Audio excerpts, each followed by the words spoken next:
विद्या गुरुवर की छाया माँ पूर्णमती तुमको नमन। हमारे YouTube चैनल को आज ही जाकर सब्सक्राइब करें और बेल आइकन दबाना भी ना भूलें ताकि आपको लेटेस्ट अपडेट मिलते रहें। विद्या गुरुवर की छाया माँ पूर्णमती तुमको नमन। ओम नमः सिद्धेभ्यः वन्दितु सर्वसिद्धे धूममलमणोममङ्गदिं पते वोच्छामि समय पाहुन मिलुमोसुत केवली भणिदुं मिलुमोसुत केवली भणिदुं मिलुमोसुत केवली भणिदुं मैं वंदना करूं ने शिव को पधारे जो सिद्ध है अतुल अव्यय सौख्य धारे भाई वही समय साल सुनो सुनाता जो भद्र भाव शुद्ध केवली ने कहा था जो भद्र भाव शुद्ध केवली ने कहा था जो भद्र भाव शुद्ध केवली ने कहा था। आदि तीर्थंकर श्री आदिनाथ भगवान की,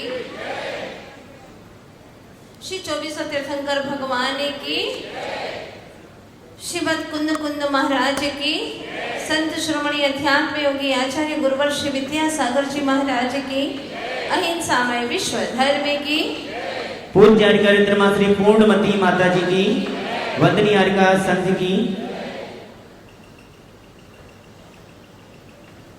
भविष्यों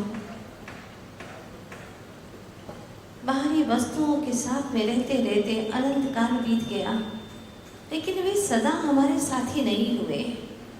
एक एक करके सबने हमारा साथ छोड़ दिया। मिले और बिछड़े, मिले और बिछड़े, उसे ही तो कहते हैं मेला, जहाँ लोग मिलते हैं और बिछड़ जाते हैं। ऐसा ही हर पदार्थों के साथ में हुआ, हर व्यक्तियों के साथ में हुआ, मिले और बिछड़ गए। लेकिन एक ऐसा भी हमारा परम साथी है, शाश्वत साथी है, जो हमारा साथ कभी नहीं छोड़ता। फिर भी हमें उसकी महिमा नहीं आती, फिर भी उसके प्रशंसा करने का भाव नहीं आता, जो सदा हमारा साथ देता है, हमारे आनंद सुख और परम भाव का कारण माना जाता है। जो आज अभी आपको सुख प्रतीत हो रहा है वो उसी के कारण से है। मालूम है वो कौन है? तुम्हारा ज्ञान गुण, तुम्हारा परम साथी, अनादि का मित्र, शाश्वत शाश्वत, अनंत अनंत काल से, अनादि काल से अनंत काल तक हमेशा रहने वाला है। एक पल भी मेरा साथ छोड़ने वाला नहीं है। ऐसा मेरा परम साथी है ज्ञान, सच्चा साथी। और तो सभी साथ छोड़ सकते हैं, शरीर भी साथ छोड़ देता है, परिवार के लोग कहाँ तक साथ देते हैं, लेकिन ज्ञान ऐसा है जो बाहरी ज्ञेय को तो जानता ही है, साथ ही साथ में अपने आप को भी जानता है। यह बात कल आपने ज्ञान की महिमा के विषय में सुनी थी। इसकी डबल विशेषताएं हैं। ज्ञान ज्ञेय भी है, ज्ञान ज्ञान स्वरूप भी है।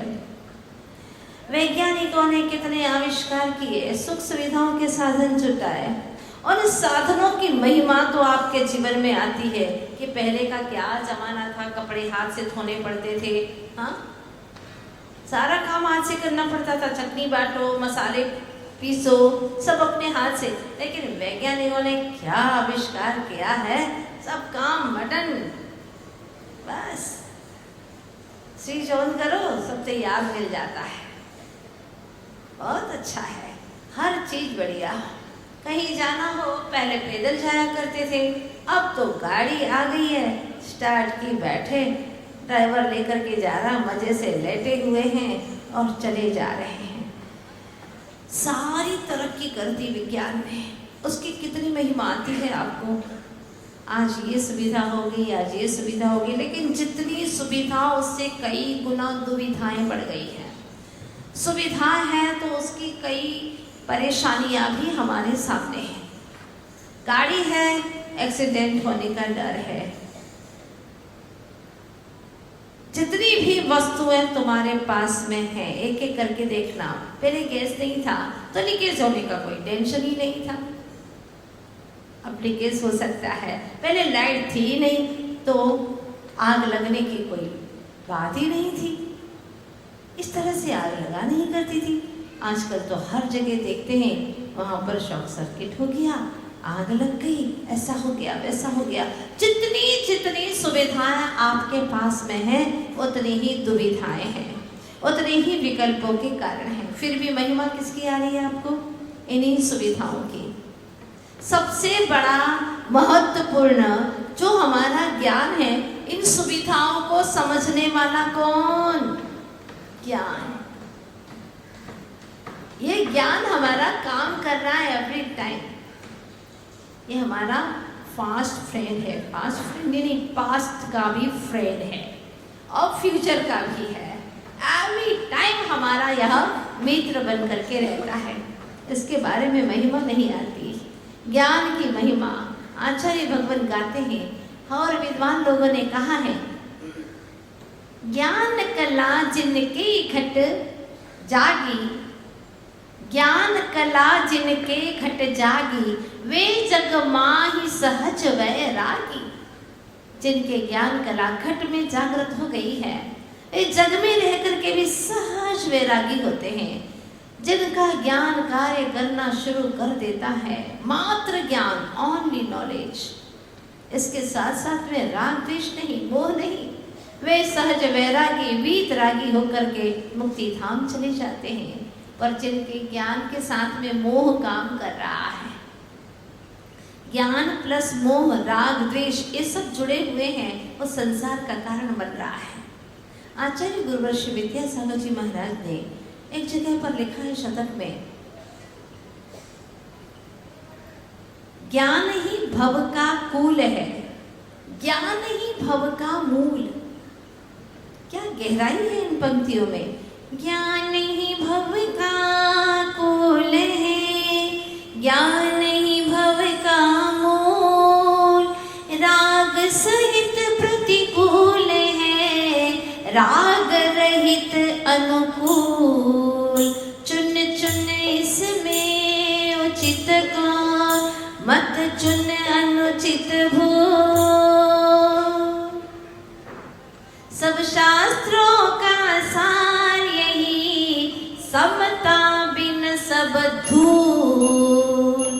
क्या पंक्तियां लिखी हैं। ज्ञान ही भव का मूल है और ज्ञान ही भव का कूल यानी किनारा दिलाने वाला है।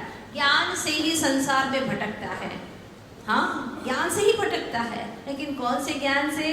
राग सहित ज्ञान से भटकता है और राग रहित ज्ञान से संसार का किनारा मिल जाता है। ज्ञान के ऊपर डिपेंड करता है, ज्ञान तुम्हारा सृजन कर रहा है कि विध्वंस कर रहा है। अगर सृजनात्मक ज्ञान है, सकारात्मक है आपकी दृष्टि और उसके साथ में ज्ञान काम कर रहा है, तो वह संसार का भव का कूल यानी किनारा देने वाला है। और यदि आपका ज्ञान राग सहित काम कर रहा है तो वह भव का मूल हो जाएगा। संसार में 5 इंद्रिय तक के जीव हैं, सबके पास में ज्ञान है, लेकिन ज्ञान के साथ में एक इंद्रिय के पास में इतनी शक्ति का उद्घाटन नहीं हुआ है कि वह तीव्रता से कर्म बांध सके जैसा कि पंचेंद्रिय बांधता है। जैसा पंचेंद्रिय मोक्ष जा सकता है, ऐसा एक इंद्रिय मोक्ष नहीं जा सकता, क्योंकि एक सूत्र है जो जे धम्मे सूरा ते कम्मे सूरा, जे धम्मे सूरा ते कम्मे सूरा। जे धर्म में जो शूर है वो कर्म में भी शूर है। अब इसका कर्म सिद्धांत देखिएगा। एक इंद्रिय जीव ज्यादा से ज्यादा मोहनी कर्म का बंध करेगा, ज्यादा से ज्यादा भी तीव्रता से बंध करे तो एक सागर से ज्यादा बंध नहीं कर सकता, इसकी स्थिति ज्यादा नहीं बन सकती। एक सागर से ज्यादा मोहनी कर्म की स्थिति एक इंद्रिय को नहीं बंध सकती। 2 इंद्रिय है तो 25 सागर, इससे ज्यादा नहीं। जैसे जैसे इंद्रियां बढ़ेगी, ऐसे ऐसे कर्म बंधन करने की सामर्थ्य भी बढ़ती चली जाएगी। एक इंद्री की, एक सागर की, इससे ज्यादा नहीं। वो भी मोहनी कर्म जो सारे कर्मों का राजा है। शेष कर्मों की तो कम कम बंधेगी, लेकिन मोहनी कर्म की ज्यादा से ज्यादा हाईएस्ट अगर बंध सकती है एक इंद्री को तो 1 सागर की, ज्यादा नहीं। 2 इंद्री को 25 सागर की, 3 इंद्री को 50 सागर की, 4 इंद्रियों को 100 सागर की, और असेनी पंचेंद्री है तो 1000 सागर तक की उसको मोहनी की स्थिति बंध सकती है, इससे आगे नहीं। किंतु महत्वपूर्ण बात, अगर पंचेंद्री सैनी जीव है, तीव्र कषाई है, मिथ्या दृष्टि है, कृष्ण लेशा से युक्त है, ऐसे तीव्र दुष्परिणामों के साथ वह 70 करोड़ गुणित करोड़ इतने सागर, 70 कोड़ा कोड़ी सागर तक की स्थिति को बांधने की क्षमता है किसके पास? पंचेंद्री सैनी के पास। अब आप लोग देखिएगा, कर्म करने में इतना शूरवीर है तो धर्म करने में भी वह शूरवीर है। बशर्ते यह है कि वह अपनी ज्ञान शक्ति को कहाँ लगाता है। अगर सृजनात्मक कार्यों में, सकारात्मक कार्यों में, आत्महित में लगाता है तो वह मोक्ष सिद्धशिला की ओर चला जाता है। और यदि वह अपने ज्ञान को निम्न स्तरीय कार्य में लगाता है, अधोगति की ओर ले जाता है, तो वह अनंत संसार का कारण बन जाता है। क्या दुर्दशा है इस जीव की। यह सब कुछ जानता है कि बुरे परिणाम करने से मेरा ही संसार बिगड़ेगा, मेरा ही भव का वर्धन होगा। ये सब कुछ जानते हुए भी पता नहीं, बार बार यह वही कार्य करता है जो उसे नहीं करना है। गलती करता है पर नई नई भी नहीं करता, वही पुरानी पुरानी पुरानी गलतियां अनंत काल से करता चला आ रहा है। आचार्य भगवान कहते हैं, क्या तू थकता नहीं है? ज्ञान में वृद्धि कर, सकारात्मक ज्ञान को सही रास्ते पर ले जा। ज्ञान बढ़ेगा तो आनंद भी बढ़ेगा, ये पक्की बात है। लोगों के पास में ज्ञान की कमी नहीं है, डॉक्टर्स हैं, वैज्ञानिक हैं, कई ज्ञानी हैं, पर ज्ञान की महिमा न जाने तो कैसा ज्ञानी है। अगर ज्ञान की ही महिमा न जाने तो कैसा ज्ञानी। दुनिया की महिमा आ रही है, वैज्ञानिक बन गए, दुनिया की वस्तुओं की, जड़ वस्तुओं की महिमा आ रही है, खोज कर रहा है, खोज पर खोज कर रहा है। आइंस्टीन ने अंतिम क्षणों में कहा था, अब की बार में जन्म लूं तो भारत की भूमि पर ही जन्म लूं और ऐसा ऋषि बनो कि अब मैं ये बाहर की खोज नहीं, अंतर जगत की खोज में लीन हो जाऊं। उसकी अंतिम भावना थी।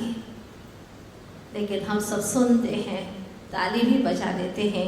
अफसोस की बात यह है कि हमें भीतर की भावनाएं जागृत नहीं होती, अपने स्वानुभूति की भावना जागृत नहीं होती, अपने आप को जानने की कोई भावना नहीं होती। मैं अमर तत्व हूँ, मैं कोई तो ऐसा विशेष तत्व हूँ, ज्ञायक तत्व हूँ, उसको जानने के लिए कोई भावना नहीं होती। जान रहे हैं दुनिया को, और उसी में जीवन पूरा होता जा रहा है। कभी तो ये भाव आए, अब हम अमर भई न मरेंगे, अब हम अमर भई न मरेंगे, मरे अनंत काल बिन समझे, मरे अनंत काल बिन समझे, बिन सुमरे न मरेंगे। अब बिन सुमरे नहीं मरेंगे तो क्या करेंगे? निज सुमरे न मरेंगे, अब हम अमर भये न मरेंगे।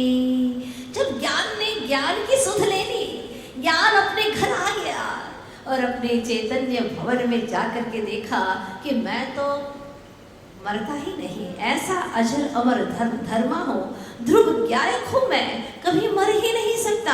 जब ये सुध आई, निज का सुमरण किया, न मरेंगे, अब हम मर नहीं सकते। जब तक निज का सुमरन नहीं था, निज की सुध नहीं आई थी, तब तक बार बार मर रहे थे, कहने को मर रहे थे, सच में तो मर नहीं रहे थे।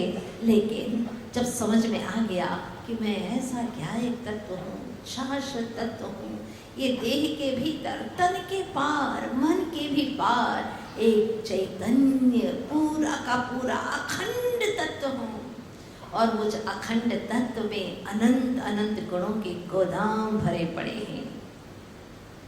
कभी आपने सोचा कि गोदाम में अगर पूरा सामान भर दिया जाए और अगर कदाचित नीचे वाला सामान निकालना हो, नीचे वाली बोरी को निकालना हो, तो क्या करना पड़ेगा?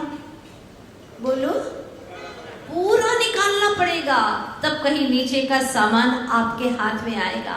अरे ज्ञान गोदाम की तो बात ही बड़ी निराली है, अद्भुत बात है ज्ञान गोदाम की।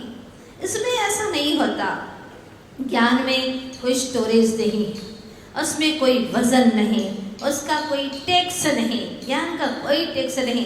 अनंत अनंत काल से जान रहे, कितना जाना, कितना जाना। कभी ज्ञान भारी हुआ क्या? बोझिल हुआ क्या? क्या ज्ञान की महिमा देखो तो सही।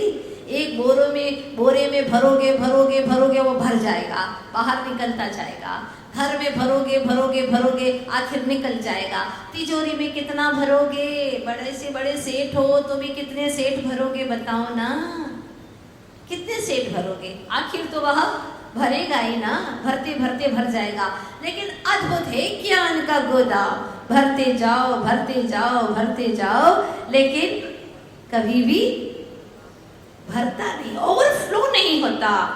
हमारे केवल ज्ञानी प्रभु, पूर्ण ज्ञानी, लोक और अलोक को चराचर जानते, एक एक समय में, हर समय में लोक को भी जानते, अनंत लोकाकाश को जानते हैं। लेकिन उनका ज्ञान बोझिल नहीं होता, भारी नहीं होता, ओवरफ्लो नहीं होता।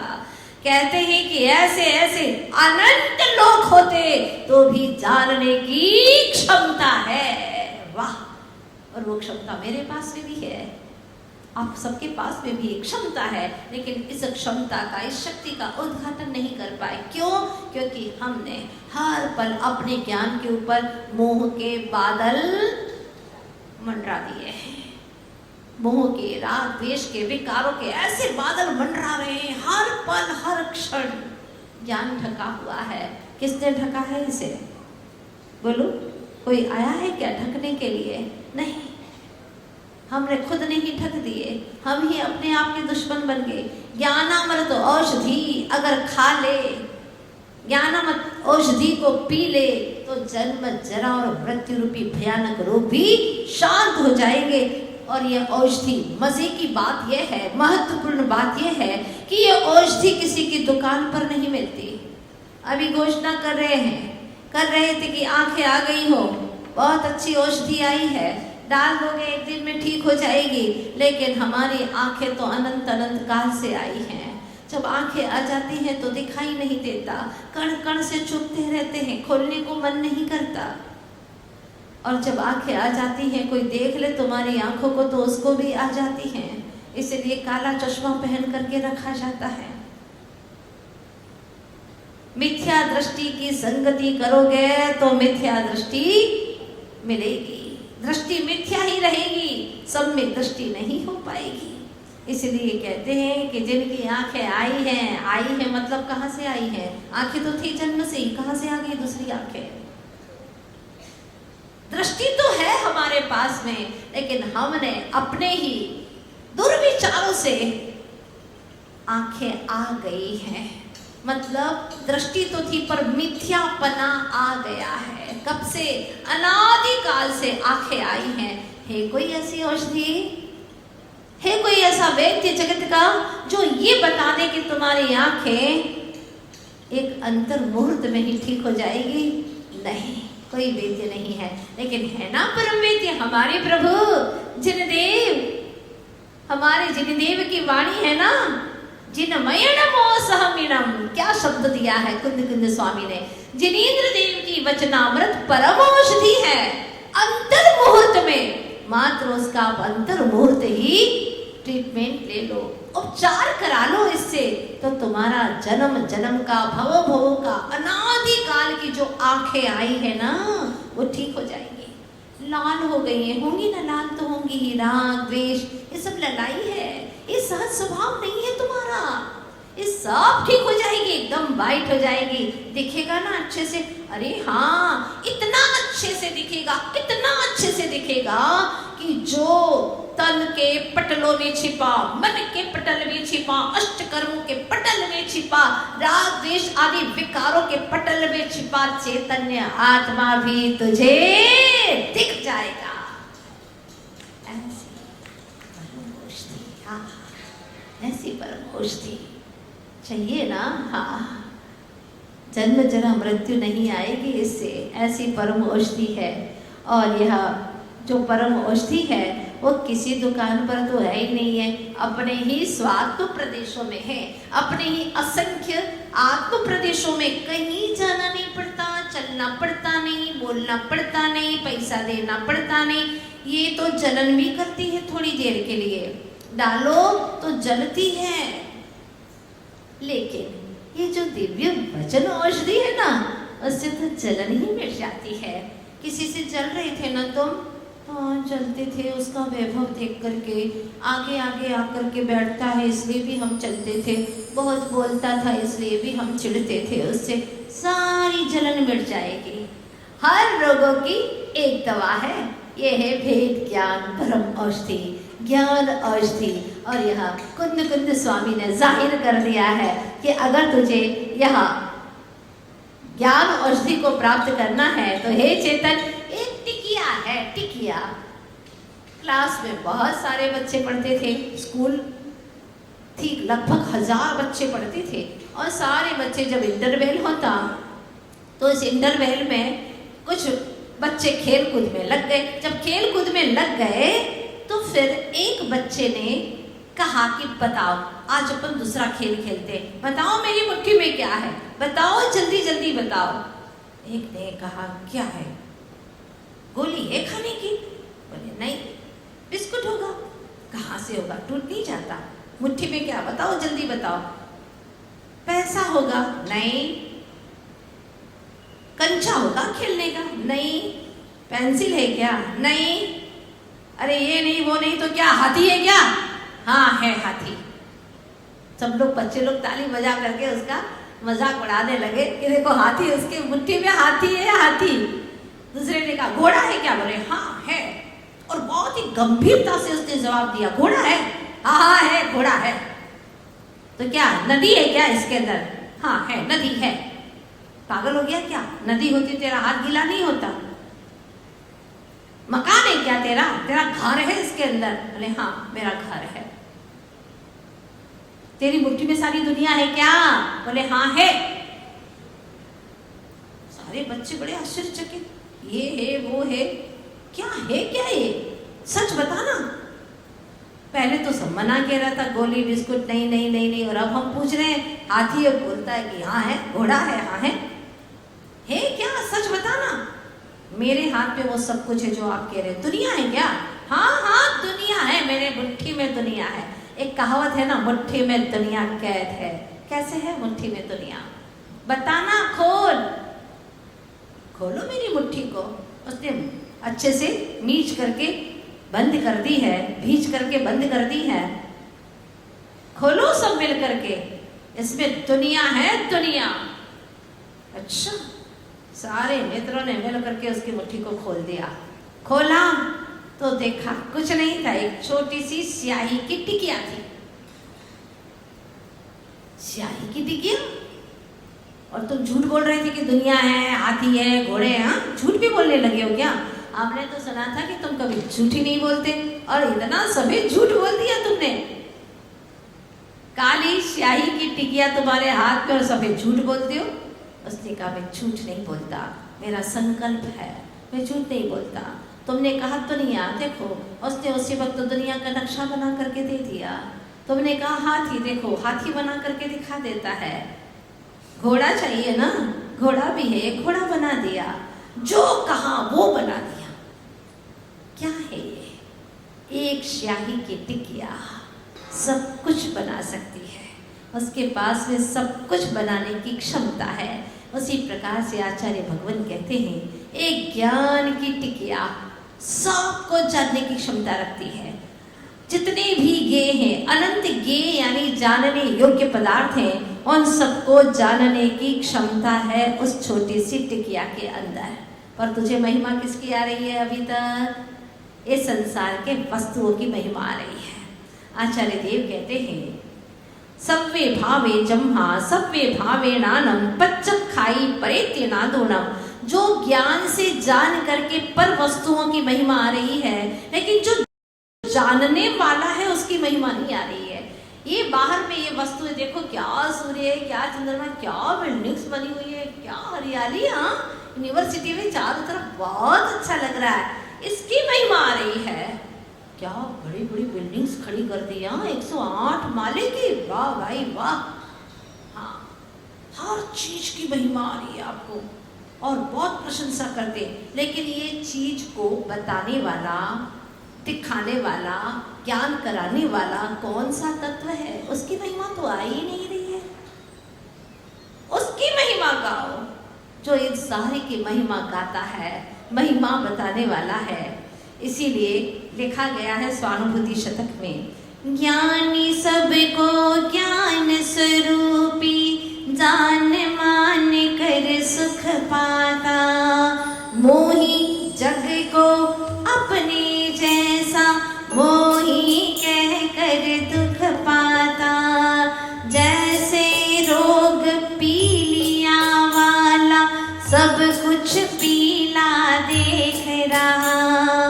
अपनी दशा देख ले चेतन, क्या करना है सोच जरा।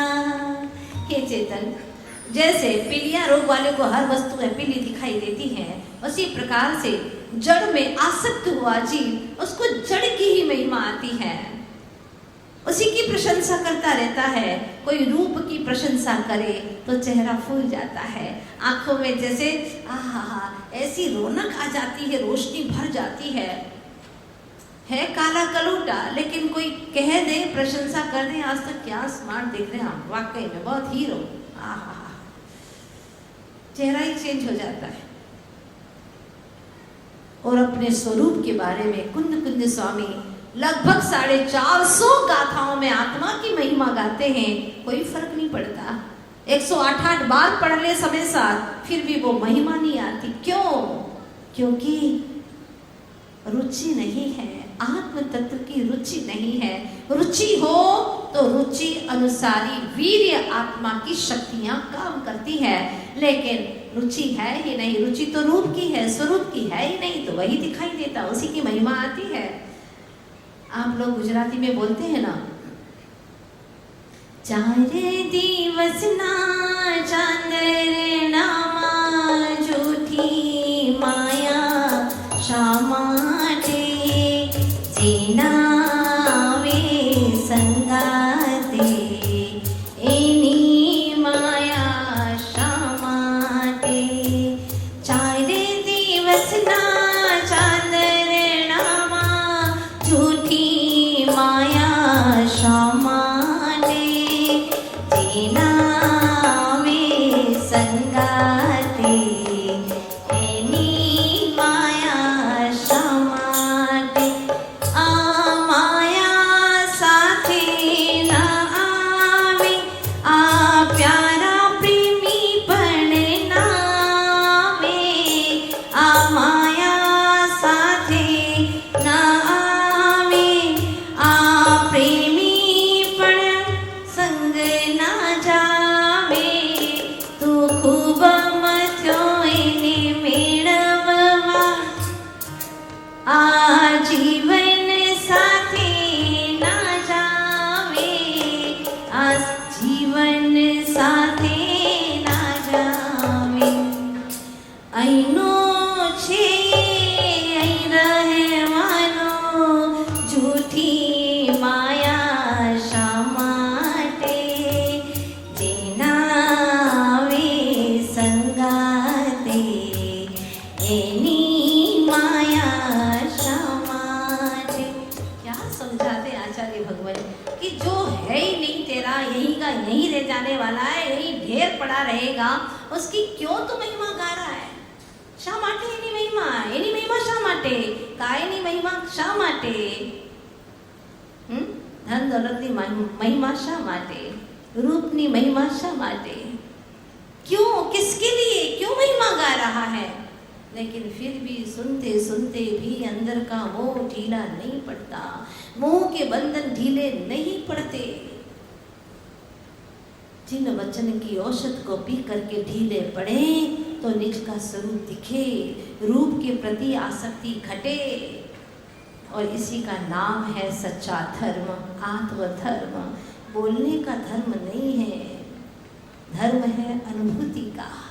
वो क्षण हमारे जीवन में आए प्रभु, जैसे आपके जीवन में आए, जैसे आपका अभी वर्तमान है, मेरा भी वह भविष्य अति निकट भविष्य बने प्रभु।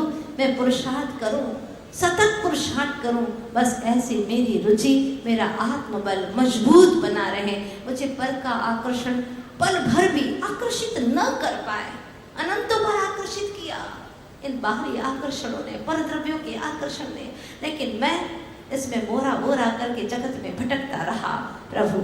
ऐसी कब दशा है? जो पहली पंक्ति लिखी है, सव्वे भावे नानम, जितने भी भावे पदार्थ हैं उनको जान करके, नानम ज्ञान से ही, नादुण यानी जान करके, पर इति क्या जाने कि ये पर है, ऐसा जान करके पच्चक खाई उसे छोड़ देता है।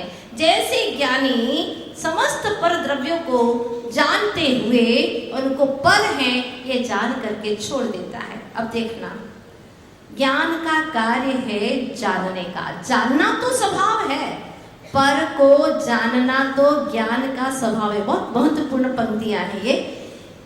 ज्ञान, पर को जानने का स्वभाव तो है ज्ञान का, किंतु पर को अपना मानना ज्ञान का स्वभाव नहीं है।